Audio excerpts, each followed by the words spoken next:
গেল ২১ নভেম্বর কলকাতার প্রেক্ষাগৃহে মুক্তি পেয়েছে নতুন cinema the academy of fine arts. ১৪ November সিনেমাটি মুক্তির কথা ছিল, তবে টালিগঞ্জের ফেডারেশন সিনেমার মুক্তি আটকে দেয়। বলা হয় সিনেমাটি ফেডারেশনের নিয়মকানুন মানেনি।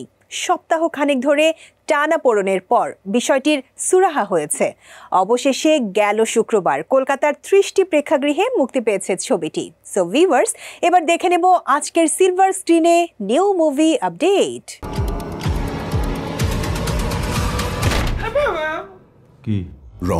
অ্যাডাল্ট সনদ পাওয়া কলকাতার cinema the academy of fine arts মুক্তির আগে থেকেই ছিল চর্চায়।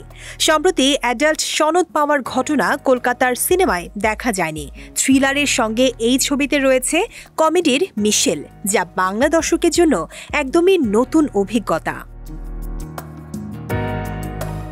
সিনেমাটির পরিচালক জয়ব্রত দাস জানান, ছবি মুক্তি আটকে যাওয়ার খবরে প্রথমে আমরা মানসিকভাবে খুবই অসুস্থ হয়ে পড়েছিলাম, কিন্তু পরে এই ধাক্কা সামলে উঠি। সিনেমার পরিবেশক বদল করা হয়েছে। ফেডারেশনের অভিযোগ ছিল সিনেমার প্রযোজনা প্রতিষ্ঠান প্রমোদ ফিল্মস তাদের আগের দুটি ছবির জন্য কলা কুশলীদের বকেয়া মেটায়নি। সে কারণেই আপত্তি জানিয়েছে ফেডারেশন। তারপর দফায় দফায় বৈঠক হয়েছে ফেডারেশনের সঙ্গে ছবির পরিচালক ও প্রযোজকের। পরে বিষয়টি সুরাহা করা হয়েছে।